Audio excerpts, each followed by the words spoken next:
సంవత్సరాల తరబడి ఎన్ని మందులు వాడినా మీ మోకాల నొప్పులు తగ్గట్లేదా? ప్రాణ పెయిన్ క్లినిక్ లో అత్యాధునిక చికిత్స.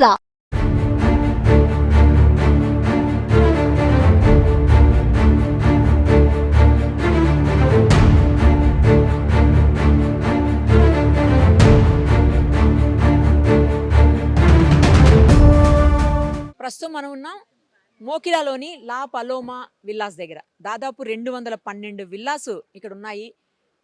ఒక్కొక్కటి అప్పట్లో 3-3.5 కోట్లు పెట్టుకుంటే ఈ ప్రస్తుతం అవి 6 కోట్లు వాల్యూ చేసేటువంటి పరిస్థితి. అంటే దాదాపు 1270 కోట్లు, అంటే సుమారుగా 1300 కోట్ల విలువైనటువంటి విల్లాస్ అనమాట. కానీ విల్లాస్ కొనుక్కునేటప్పుడు జనరల్గా ఏం ఆలోచిస్తాం మనం? సిటీకి దూరంగా ఉండాలి, గ్రీనరీ ఉండాలి, pollution, sound pollution, water pollution, అలాగే ఎయిర్ పొల్యూషన్ ఏమీ లేకుండా ఉండాలి, ప్రశాంతంగా ఉండాలి, అలాగే ఏ రకమైనటువంటి డిస్టర్బెన్స్లు ఉండకూడదు. ఇలాగ ఆలోచించి అది డబ్బులు ఉండి కొంటామో లేకపోతే కొన్నిసార్లు లోన్స్కి వెళ్ళి తీసుకుంటామో, మొత్తానికైతే డ్రీమ్ కాబట్టి ఇల్లు కొనాలి అనేది అలా కొనుక్కుంటుంటాం. బట్ ఈ విల్లాస్ ఇక్కడ కొనుక్కొని వీళ్ళందరూ వర్షం వచ్చినప్పుడల్లా ప్రతిసారి కూడా రకరకాలైనటువంటి బాధలు పడుతున్నారు. లోపలికి వచ్చేదానికి కూడా రూట్ సరిగ్గా లేదు.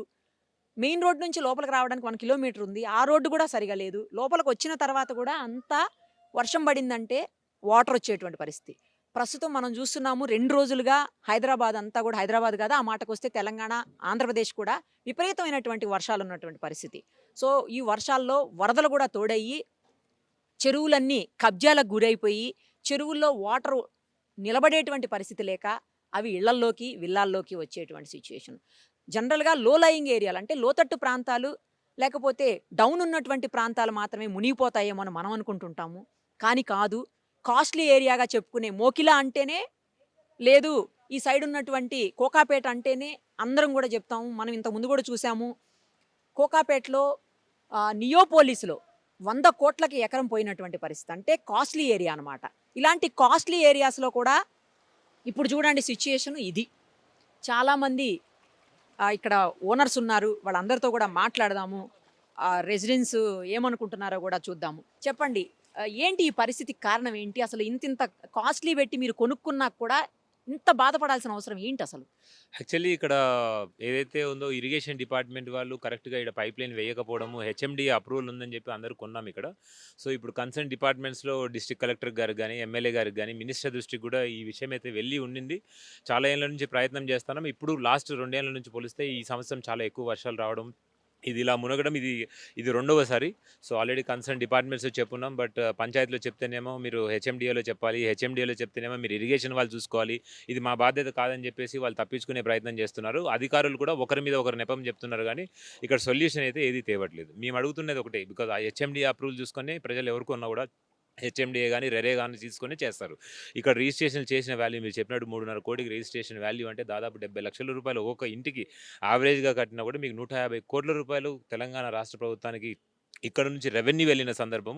సో ఇట్లాంటి పరిస్థితి, ఇటువంటి విల్లాస్లో కూడా, అంటే ఇట్లా ప్రైమ్ లొకేషన్స్లో ఉన్న విల్లాస్ కూడా ఏదైతే గవర్నమెంట్ చేయాల్సిన చర్యలు, తాగునీటి సరఫరా కూడా రీసెంట్గా వచ్చినది. స్ట్రీట్ లైటింగ్ కూడా గవర్నమెంట్కి, పంచాయతీకి సంబంధించిన విషయము. అండ్ పైప్ లైన్ విషయానికి వస్తే ఇరిగేషన్ డిపార్ట్మెంట్ ఖచ్చితంగా చర్యలు తీసుకోవాలి. ఇది మేము ఎవరికి రిప్రజెంట్ చేసినా అది ఎస్కలేట్ చేస్తున్నారు, కానీ ఇక్కడ సొల్యూషన్ అయితే రావట్లేదు. ఏమండి, లేడీస్ ఉన్నారు, చాలా చిన్న పిల్లలు కూడా కనిపిస్తూ ఉన్నారు, పెద్దవాళ్ళు కనిపిస్తూ ఉన్నారు. మీకు అసలు వాటర్ కానీ, అంటే లోపలికి మిల్క్ రావడానికి లేదా ఇతర ఏవైతే నిత్యావసరాలు ఉంటాయో అవన్నీ తెచ్చుకునే అవసరాలు కూడా ఉంటాయి కదా, వాటన్నిటికీ ప్రాబ్లం అవట్లేదా? మాకు నిన్నటి నుంచి వాటర్ క్లాగింగ్ ఉందండి. ఎంట్రీ నుంచి ఎగ్జిట్ వరకు ఇప్పుడు చూస్తున్నారు మనం ఆల్మోస్ట్ నీ అబో లెంత్ వరకు వాటర్లో ఉన్నాము. కార్ మాత్రం బయటికి వెళ్ళేది లేదు, లోపలికి వచ్చేది లేదు. ఇప్పుడు మా కమ్యూనిటీలో దగ్గర దగ్గర 212 విల్లాస్, ఒక 1000 రెసిడెంట్స్ ఉన్నారు. ఎల్డర్లీ పేషెంట్స్ ఉన్నారు, ప్రెగ్నెంట్ లేడీస్ ఉన్నారు, పిల్లలు ఉన్నారు. వాళ్ళకి మినిమంగా మెడికల్ ఏమైనా తెచ్చుకోవాలన్నా కూడా గ్రాసరీ ఐటమ్స్, పిల్లలకి మిల్క్ కానివ్వండి. ఇప్పుడు మేము ఇంత దూరంగా వచ్చి విల్లా తీసుకున్నాము అంటే కొంచెం మీరు అన్నట్టు కొంచెము పిల్లలకి చాలా ఎయిర్ పొల్యూషన్ కానీ, సౌండ్ పొల్యూషన్ కానీ, ట్రాఫిక్ అనేది ఉండదు. మంచి ఎన్వైర్న్మెంట్లో పిల్లల్ని పెంచాలనే తీసుకుంటాము. ఇప్పుడు కొంచెం సిటీకి దూరంగా ఉండేసరికి మాకు ఇక్కడ ఇప్పుడు పక్కనే ఇట్లా వాకబుల్ డిస్టెన్స్లో ఏ మార్ట్స్ లేవు. సో బయటికి వెళ్ళి తీసుకోవడానికి కూడా, కార్ తీస్తే కూడా నేను దగ్గర దగ్గర 10-12 కార్స్ ఆగిపోయాయి. మళ్ళీ టోలింగ్ వచ్చి బయటికి తీసుకెళ్లాల్సి వచ్చింది కార్స్ని కూడా. సో ఇప్పుడు ఎవరైనా ఎస్యూవీ వెహికల్స్ ఉన్న వాళ్ళు వెళ్ళి వాళ్ళు మళ్ళీ మార్కెట్ నుంచి మాకు కమ్యూనిటీలో గ్రూప్లో మెసేజ్ పెట్టి ఎవరికైనా మెడిసిన్స్ కావాలా అని మేము ఇంకా వీఆర్ అంటే మేము help కోఆర్డినేట్ చేసుకుంటున్నారు చేసేసుకొని మేము హెల్ప్ చేసుకున్నాం. ఇలాంటి పరిస్థితి మాకు లాస్ట్ 2 years నుంచి ఉంది, బట్ ఈసారి ఎక్కువ. ఇప్పుడు చూస్తే నిన్న నైట్ నుంచి మాకు ఫస్ట్ లేన్ మొత్తం కూడా ఎలక్ట్రిసిటీ షార్ట్ సర్క్యూట్ అయ్యి మొత్తానికి వాళ్ళందరూ వెళ్ళిపోయారు. ఓకే. వాళ్ళు ఇప్పుడైతే యాజ్ ఆఫ్ నౌ లేరు కమ్యూనిటీలో. వాళ్ళకి నిన్నటి నుంచి 24 hours నుంచి వాళ్ళ ఫస్ట్ 2 lanes కి అయితే పవర్ లేదు. ఇటు సైడ్ ఉంది, ఎందుకంటే మాది లోపల అండర్ గ్రౌండ్ కేబుల్స్ ఎలక్ట్రిసిటీ అన్ని. So first line already cables అన్ని పవర్ ప్యానెల్స్ అన్ని మునిగిపోయాయి. సో వాళ్ళకి ఆల్మోస్ట్ పవర్ కట్ ఇప్పుడు లేదు. వాళ్ళకి చిన్న పిల్లలు ఉన్నారు, పెద్దవాళ్ళు కూడా ఉన్నారు, 19 విల్లాస్. ఇప్పుడు నెక్స్ట్ మేమే వస్తాము. సో ఇప్పుడు ఇవన్నీ మేము పొద్దున కూడా చాలా వరకు మేము గవర్నమెంట్ అఫీషియల్స్, ఇప్పుడు ఎమ్మెల్యే గారు వచ్చారు, మేము అన్నీ కలిసాము. ఎప్పుడు కూడా ఇప్పుడు taxes, panchayati taxes every year on time రాగానే ఇక్కడ క్లబ్ హౌస్లో కూర్చుంటారు, ఆన్ టైం కట్టించుకుంటారు. కట్టడం మా డ్యూటీ, బట్ వర్క్ చేయడం వారి డ్యూటీ. ఇప్పుడు మేమైతే వెళ్ళి వర్క్ అయితే చేయించలేం కదా. సో ఏది ఉన్నా కూడా ఈ సొల్యూషన్, ఇప్పుడు ఇన్ని ప్రాబ్లమ్స్ ఉన్నాయి, ఒక్కటే ఒక సొల్యూషన్, ఈ వాటర్ అనేది స్టాగ్నెంట్గా నిల్చోకూడదు. ఎందుకంటే ఇప్పుడు చూస్తున్నారు, ఇప్పుడు ఒక 10 cars పాస్ అయ్యాయి. సో ఇక్కడికి వచ్చి ఎవరైనా చూస్తే ఒక్కసారి వచ్చి ఇలా చూసి కార్ ఎవరైనా గవర్నమెంట్ అఫీషియల్ ఇంటూ ఎగ్జిట్ చేయమనండి, అంతే. మా ప్రాబ్లం మీకే అర్థమైపోతుంది. అసలు ఇంత వాటర్ ఎలా అండి ఇక్కడ? మాకు ఇది చుట్టుపక్కల కమ్యూనిటీస్ ఉన్నాయి. సో వాళ్ళ వాటర్ మేము ఆల్రెడీ లాస్ట్ ఇయర్ ఏం చేసాం, మాకు ఇదే ప్రాబ్లం ఉంటే మా ఇంటర్నల్గా అందరము ఓనర్స్ అందరం కలిసి మేము స్టామ్ వాటర్ పైప్ లైన్ అన్ని వేసుకున్నాం. మా బిల్డర్ హెల్ప్తో ఇంటర్నల్గా అందరూ రెసిడెంట్స్ అన్ని మనీ పూలప్ చేసుకున్నాం. అది బయట వరకు వేసాము, బట్ నెక్స్ట్ ఇక్కడ పక్కన ఒక రెప్యూటెడ్ బిల్డర్ కన్స్ట్రక్షన్ నడుస్తుంది, వాళ్ళు అది కంటిన్యూ చేయలేదు. సో వాళ్ళ వాటర్ మా దాంట్లోకి, పక్కన ఉన్న వాటర్ మొత్తానికి మా దానికి వదులుతున్నారు. ఇప్పుడు మీరు 4th laneలో కనుక చూస్తే అక్కడ ఆల్రెడీ వాల్కి హోల్ ఉంది. సో వాళ్ళ వాటర్ కూడా మాకే వస్తున్నాయి. ఆ వాల్ కనుక మేము వాళ్ళు హోల్ చేయం, ఆ వాల్ బ్రేక్ అయిపోద్ది. సో మేము వాళ్ళు హైట్ కట్టడం అన్నా, మేము లో కట్టడం అదంతా మాకు తెలియదు. బట్ ఇప్పుడు మా ఇందాక అరుణ్ రెడ్డి అన్నట్టు ఇరిగేషన్ డిపార్ట్మెంటో లేకపోతే హెచ్ఎండిఓ లేకపోతే ఇక్కడ లోకల్ అథారిటీస్ ఎవరో ఒక యాక్షన్ తీసుకోవాలి. ఇది మాత్రం ఎస్కలేట్ చేయడానికి లేదు. బికాజ్ ఇప్పుడే ఒక 1 day వానకే మాకు ఇలా ఉంది. ఒక 3 days గట్టిగా వానలు పడితే మాత్రం ఇప్పుడు చూస్తున్నట్టు ఈ లేనే కాదు, మొత్తం విల్లాస్ అన్ని కూడా మునిగిపోయే పరిస్థితి. మీరన్నట్టు కోకాపేటలో 100 కోట్లు ఎకరాని ఒక 10 days న్యూస్ పేపర్లు అలాగే వచ్చింది. మరి కోకాపేట నుంచి జస్ట్ 15-20 minutesలో మోకిలా ఉంది. ఇటువంటి రెసిడెన్స్లోనే ఇట్లా జరిగితే ఇంకా మీరు ఇంకా సిటీలో మధ్యలో ఎలా అండి? So as soon as possible దీనికి కన్సర్న్ గవర్నమెంట్ అథారిటీస్ కానీ ఎవరే కానీ వచ్చి దీన్ని మాకు సొల్యూషన్ అయితే ఇప్పించాలి. ఇప్పుడున్న పరిస్థితి లోపల ఎక్కడ కూడా నీటి సమస్యలు, డ్రైనేజ్ ప్రాబ్లమ్స్, ల్యాండ్ ఈ ఆక్యుపేషన్స్ జరుగుతున్నాయి. వీటికి గవర్నమెంట్ ప్రాధాన్యత ఫస్ట్ ఇచ్చేసి దీన్ని చూడాలి. రెండవది కమ్యూనిటీస్లో మేము సీనియర్ సిటిజన్స్ అండి, మరి సీనియర్ సిటిజన్స్ మరి పిల్లలు రోజు ఒక 25 నుంచి 30 బస్సెస్ పిల్లలు స్కూల్లోకి వెళ్తారు. మరి వాళ్ళని వెళ్ళడానికి గవర్నమెంట్ ఈరోజు ఒక్కరోజు సెలవు ఇచ్చింది, కానీ ఇది 3-4 days ఈ వాటర్ ఇలాగే ఉంటే పిల్లలకు స్కూలు బంద్ అయ్యేటువంటి అవకాశం ఉంది.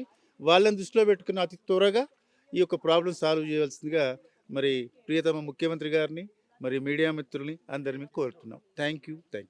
ఇంత కాస్ట్ పెట్టి కొనుక్కున్నారు, ప్రశాంతంగా లేకుండా ఇలాంటి పరిస్థితి. సిటీకి దూరంగా ఉందాం, మంచిగా ఉంటుందని కొనుక్కున్నట్టున్నారు, బట్ ఇవాళ ఈ పరిస్థితి ఎదురవుతుంది.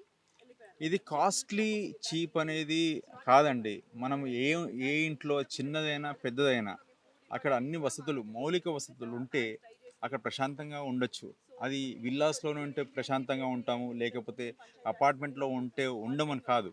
ఇక్కడ వచ్చి దూరంగా ఎందుకుంటున్నామంటే ముఖ్యంగా మాకు ఇక్కడ ట్రాఫిక్ సమస్య తక్కువ ఉంటుంది. ప్రశాంతతే కదా, ట్రాఫిక్ లేకపోతే ప్రశాంతంగా ఉంటుంది. అవి ఇవన్నీ కొన్ని బెనిఫిట్స్ ఉన్నాయి. కరెక్ట్ మీరు చెప్పింది. పొల్యూషన్ అనేది తక్కువ ఉంటుంది. పిల్లలు ఇక్కడ సాయంత్రం వాటర్ పొల్యూషన్ తక్కువే, ఎయిర్ పొల్యూషన్ తక్కువే, సౌండ్ పొల్యూషన్ తక్కువే, ట్రాఫిక్ తక్కువే. అలాగే మనకి ఇక్కడ చిన్నపిల్లలు గేటెడ్ కమ్యూనిటీలో సైకిల్స్ పైన తిరిగినా, ఆడుకోవడానికి వెళ్ళినా, ఇక్కడ బయటికి వెళ్ళినా కూడా వాళ్ళు ఒక గేటెడ్ కమ్యూనిటీలో కొద్దిగా పరిరక్షణ సెక్యూర్డ్గా ఉంటుందనే ఒక ఉద్దేశంతో మేము ఇక్కడ రావడం జరిగింది. దానికే ఇది ఈ ప్రీమియం కానీ ఈ యొక్క విల్లాస్ చూసి మేము కొద్దిగా ఎక్కువ ప్రీమియం డబ్బులైనా కూడా పెట్టి తీసుకున్నామండి. కానీ ఇక్కడ వచ్చిన తర్వాత మాకు అర్థమైంది ఏంటంటే ఈ రేరా అండ్ హెచ్ఎండి అప్రూవల్ సరిపోవండి. ఇది ఒక్కటి మాకు అర్థం కాని పరిస్థితి. ఇప్పుడు అందరు కూడా డౌట్లో పడ్డారు.